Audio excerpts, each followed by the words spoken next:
Hello traders, Rich here, and here's a quick but detailed update on Bitcoin. As usual, if you like video analysis, let me know in the comments or simply leave a like. So let's get started.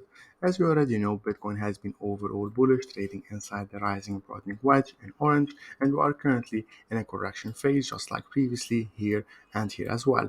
That's why we are waiting for it to approach the lower bound, the lower orange trend line intersecting with the previous highs and lows to look for trend following while setups. Of course, for the bulls to regain control from a long-term perspective, we need to see a break above the 32k, which is a massive resistance zone and also a supply.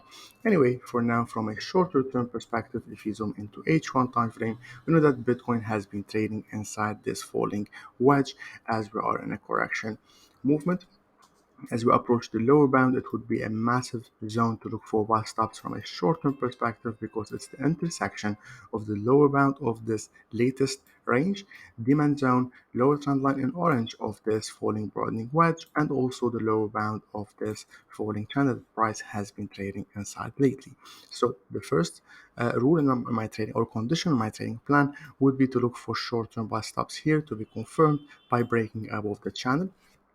Again, if you break below this lower bound, we'll be expecting further bearish movement till this area around 28,500, where we'll be looking for buy stops as mentioned from daily time frame. In this case, we'll be having an impulse and we'll be able to draw a big channel like this, and we'll be looking for buy stops around the intersection down there.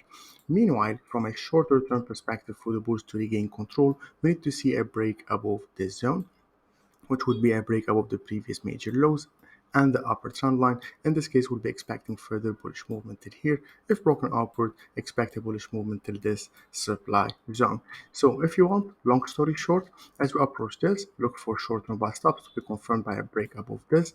If you break above this, we'll be expecting a movement till here, and then if we break above the upper trend line, expect a bullish movement till there. Meanwhile, the bias remains bearish and price can still reject it and trade lower and even break it downward, where we're looking for buy stops down there from daily time frame. Best of luck, and I'll see you hopefully on the next one.